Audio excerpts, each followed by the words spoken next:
Recently, I've been working on multiple videos related to the Yakuza games, as there's just so much to talk about when it comes to this series. But recently, I finished playing Yakuza 6, a game that left me so disappointed with its story that I had to put those other videos on hold. The gameplay was fine for the most part, but it's the story that I really took issue with, and is what I'm going to be talking about in this video. I enjoyed most of it despite some major issues, but it was the last few chapters that really disappointed me, being both an underwhelming conclusion for Kiryu's character and the story as a whole. I know that this isn't the end of Kiryu's story, but Yakuza 6 very much treats itself as the end of an era, so I'm going to be taking into account how well the game provides closure for its most important characters. I'll also be discussing other issues with the story to explain why I find Yakuza 6 so disappointing. I won't be mentioning every issue I have with Yakuza 6, just the ones that are the most detrimental to the game's plot.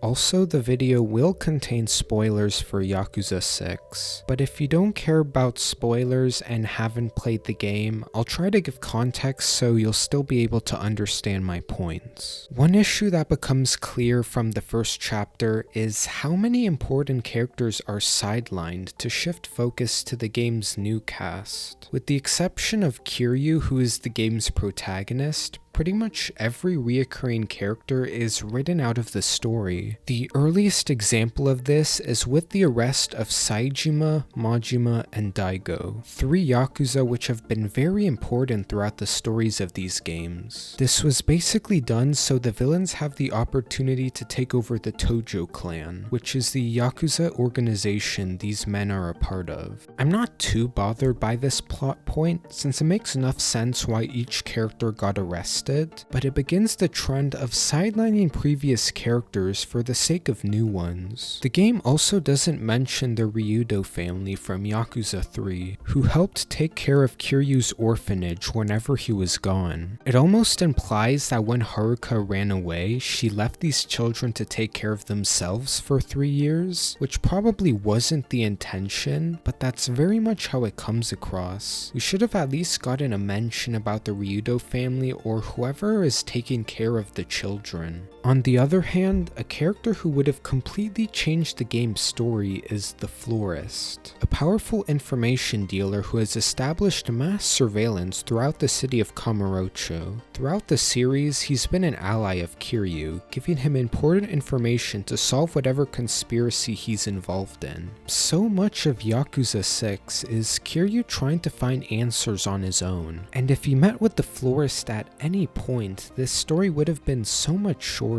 This was also a problem in 5, but unlike 5, this game doesn't even acknowledge the Florist's existence. It's fine if the writers wanted to write him out of the story, but they should have at least given a reason to justify this. My problem with all of this is that despite being framed as an ending for Kiryu, the game seems very uninterested in the people surrounding him. Despite being the main lead, the story of these games has never been solely defined by Kiryu, but the bonds he forms with other people, and I can't get behind calling this a good ending for Kiryu when it sidelines a fundamental part of his character. Another problem that shows itself early on is how the game treats Haruka, who has been Kiryu's adopted child ever since the beginning of the series. Ever since Yakuza 4, Haruka hasn't been treated well by these games. Her only relevance in 4 is the terrible scene where she meets Saejima. In 5, she becomes much more timid for no clear reason, and in 6, they just put her in a coma for most of the game. This goes back to the issue of sidelining important characters, but I'd argue that this is worse when the entire story and Kiryu's development is directly related to Haruka.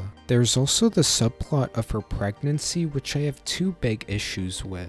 For one thing, she's shown no real romantic interests in the earlier games, so her getting pregnant kind of comes out of nowhere. Also, the game barely explores her relationship with Yuta, despite him being the person Haruka has a child with. The writers wanted to get Haruka pregnant to set the story into motion, but they don't provide nearly enough context for what brought her to this point. This also leads into my second issue, that this takes away most agency from Haruka's character. One of the biggest problems with the Yakuza series is how it treats its female characters, as although there are some I like, they are almost solely defined by romantic relationships or being a motherly figure. It gives them less agency by defining them by their relationships rather than who they are as people. And Haruka is the perfect example of this, being more of a plot device in 6 than an actual character. Even when she wakes up, she doesn't really do anything other than spend time with her family and get kidnapped by the villain. Haruka has been one of my favorite characters in Yakuza's 1 and 3. Just like Kiryu, she's a very confident and kind person. She may have also gotten kidnapped a couple times, but it's more understandable considering she was about 10 years old. And even then, she's still depicted as a very strong person mentally. So I find her depiction in Yakuza 6 to be pretty disrespectful to a character that I once liked, and is yet another example of why this isn't a good ending for the multiple games leading up to it.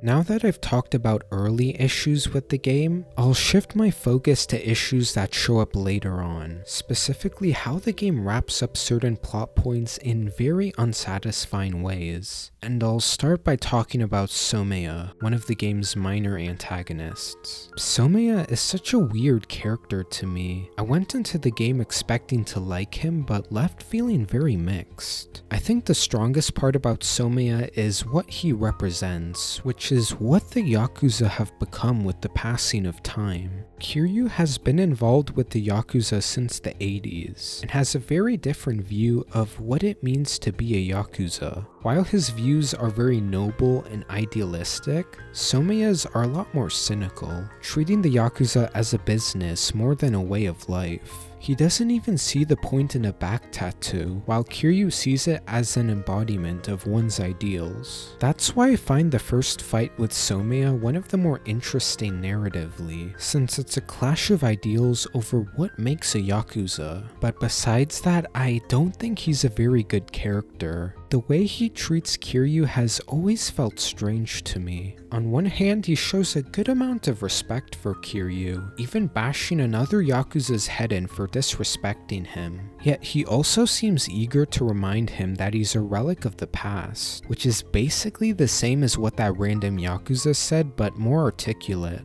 It's really contradictory how he can greatly respect Kiryu in one moment, yet be so condescending in another. It doesn't feel like character development so much as Someya going back and forth on how he feels about Kiryu. Maybe this aspect of his character could have been interesting if it was explored more, but unfortunately it wasn't. Also, his relationship with Kiyomi really rubbed me the wrong way. The scene where he kisses her for the first time was very uncomfortable, where Someya forces Kiyomi to kiss him without asking her first. It's clearly meant to be a romantic moment where Kiyomi reciprocates his feelings and kisses him back, but Someya being so forceful makes him seem really scummy in a way that doesn't seem intentional. There's also the fact that he abused her verbally for prying into his work, and even beat her after she tried to run away with their daughter. Kiyomi did get away eventually, but Someya kept their daughter and wouldn't let Kiyomi see her unless she gets back with him. And in the scenes where he meets Kiyomi in Onomichi, he doesn't even seem that guilty for what he has done other than one brief scene where he says that he's sorry. All of this makes Someya seem like a complete scumbag, which isn't a bad thing in of itself, but can make things problematic when the story tries to make him sympathetic, especially in his death scene. This scene happens in the game's final chapter, so I'll quickly give context for the story leading up to this point. After uncovering a massive conspiracy, Kiryu becomes the target of two Yakuza named Sugai and Iwami. putting the lives of Kiryu and the people he cares about in danger. Someya travels to Onomichi to warn Kiryu about this and tell him that he needs to get out of town. Kiryu then heads for Kamurocho along with his new allies to defeat Sugai, but when he arrives he realizes that Sugai isn't there and is using a video call to communicate from wherever he is. It's then revealed that Someya is still working for Sugai and lured Kiryu here in order to kill him. But after Kiryu defeats Someya in a fight, it's revealed that Sugai and Iwami were holding Kiyomi hostage and threatened to kill her if Someya couldn't kill Kiryu. Now that Someya has failed, Iwami gives the two one last chance to save Kiyomi's life, telling Kiryu to either kill Someya in the next few seconds or let Kiyomi die. Someya begs Kiryu to kill him, but Kiryu can't bring himself to do it. So in an act of desperation, Someya uses the knife he's holding to stab himself, hoping that it will be enough for Iwami to spare Kiyomi. As he's bleeding out, he ensures Kiyomi that he took good care of their daughter. For a moment it seems like Iwami will be showing mercy since he leaves the room along with Sugai, but Iwami's lieutenant Koshimizu stays behind, making it clear that they're still going to kill Kiyomi since Kiryu didn't do what he was ordered. He then points his gun at Kiyomi's head and turns off the camera right as a gunshot is heard. Now thinking that Kiyomi is dead, Someya makes a final request for Nagumo to take care of his daughter, as he is one of the people that Kiyomi is closest to. There was a lot of information here that I'll be elaborating upon later, but for now, all that matters is that Someya was placed in a desperate situation that resulted in him taking his own life to save Kiyomi's. While you can almost respect Someya for sacrificing himself with no hesitation, I don't feel like his redemption is completely earned. This doesn't undo how horrible he was to Kiyomi and how little guilt he's shown for it. Also, the fact that he's dead now means that Kiyomi and her daughter can reunite, almost making his death seem like a positive thing rather than the tragedy it's treated as. Overall, I just find Someya to be a very disappointing antagonist. It feels like the writers were trying to create this emotionally complex character, but in the end he's just an inconsistent one with a redemption arc that feels unearned.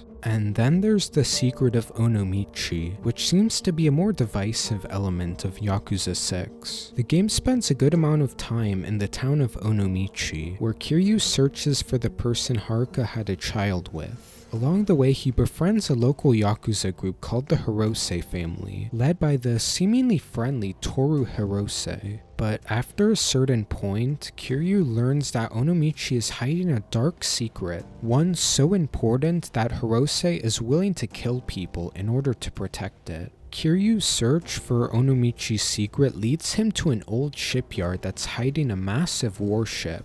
It's explained by one of the antagonists, Kurusu, what exactly this ship is. It was constructed during World War II in collaboration with a man named Daidoji, who used embezzled war money to fund the ship's construction. But after Japan lost the war and became occupied by America, Kurusu decided to hide the ship. But as time went on, it became a liability, being physical proof of Kurusu and Daidoji's war crimes. Daidoji ordered the ship's destruction, but Kurusu decided to use its existence as blackmail, forcing Daidoji to pay him large amounts of government money in order to keep the ship a secret.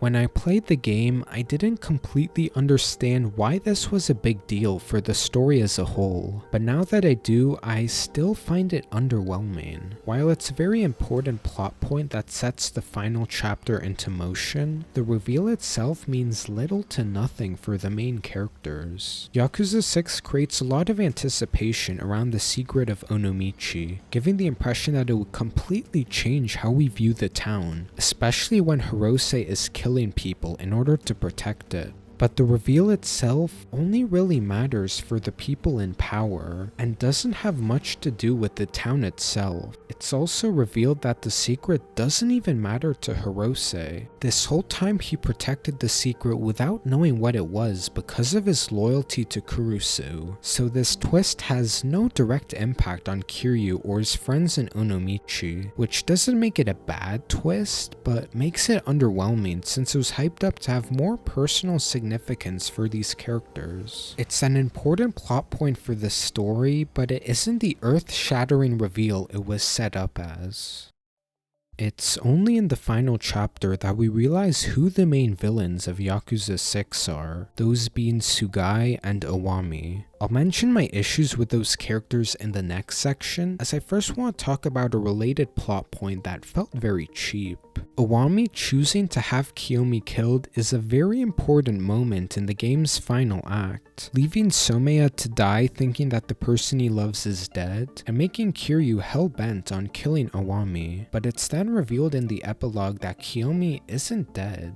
Koshimizu loaded his gun with blanks to make it only sound like he shot Kiyomi. We never hear an explanation from the man himself, but the Hirose family speculates that he was so moved by Someya's sacrifice that he chose to spare her. It also couldn't have helped that he was working for someone as depraved as Iwami and likely got tired of taking his orders. This is a really cheap fake out. The writers wanted the emotional impact of Kiyomi's death without actually killing her, but even if you look past that, there's multiple contrivances with this twist. For one thing, why does Koshimizu have a gun loaded with blanks? There's nothing to indicate that he would have spared Kiyomi until Someya stabbed himself, so I don't understand why he had blank rounds in the first place. And what was he expecting to do if Iwami didn't leave the room? He couldn't shoot her since his gun doesn't have actual bullets, so Iwami would realize that something was wrong here and completely screw up Koshimizu's plan. Both of these issues could have been fixed if Koshimizu's gun was loaded with real bullets, and he just shoots away from Kiyomi, then Iwami would hear the gunshot and think the job is done. It still has the contrivance of Iwami leaving the room before confirming the kill, but at least it isn't as contrived as the gun being loaded with blanks. We also don't get any indication that he's become sick of taking Iwami's orders. Even in the next scene, he seems perfectly fine with working for Iwami. It makes complete sense why any rational person wouldn't like Iwami, but we just don't get enough context for what drove Koshimizu to suddenly betray him. But my biggest issue is that he intentionally deceives Someya and Kiryu into thinking she died, which I cannot think of a good reason for doing. All he needed to do was end the video call, then fire the gun to deceive Iwami. So what was the point in tricking these two? I get that he doesn't like Kiryu and probably doesn't mind deceiving him, but I don't get why he would do the same for Someya. Despite him supposedly respecting Someya for his selfless act, he chooses for him to die in pain thinking that Kiyomi is dead.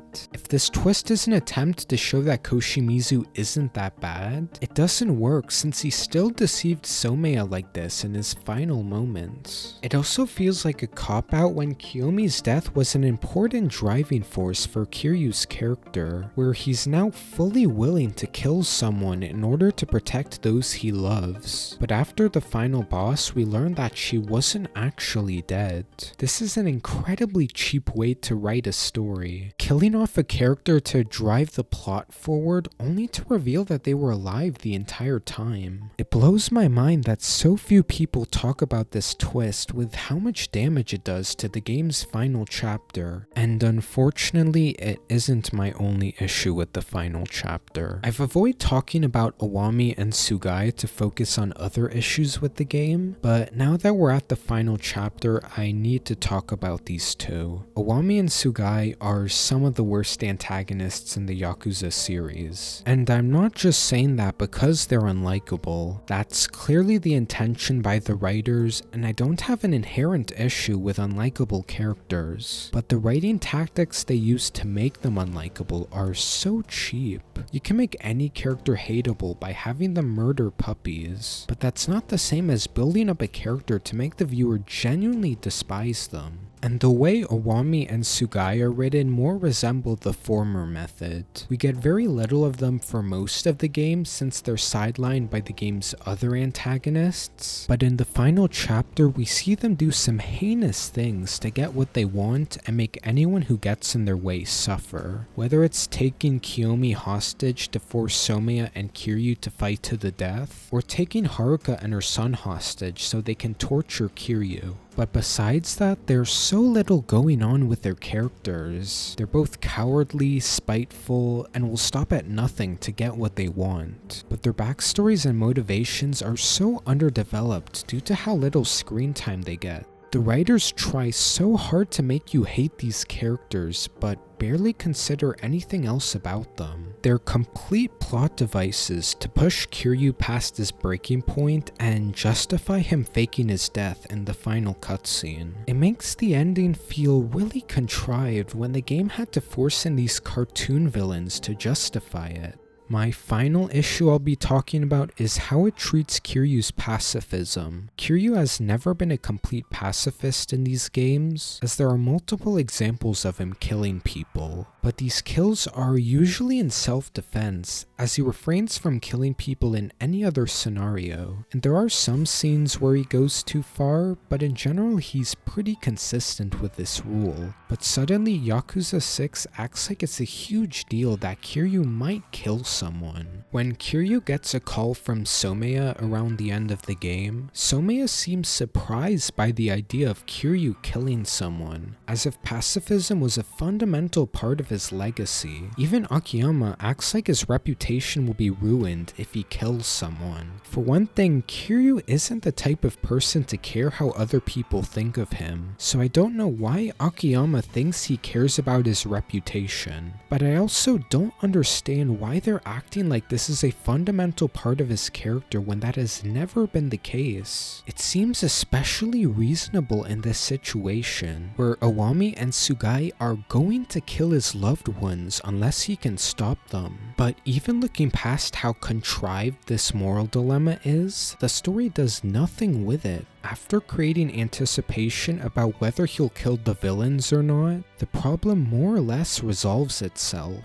Kiryu does seem like he's about to kill Iwami, but before we see whether he'll go through with it or not, Iwami tells Sugai to shoot Haruka. Sugai then pulls out a gun and shoots at Haruka multiple times. And before Sugai can actually shoot Haruka, Kiryu ends up taking a bullet in order to protect her. After which, Sugai shoots himself in the head and Iwami is arrested off screen. I don't mind either of these characters' fates, but it's so anticlimactic to create this anticipation around Kiryu taking a life, only to go nowhere with it.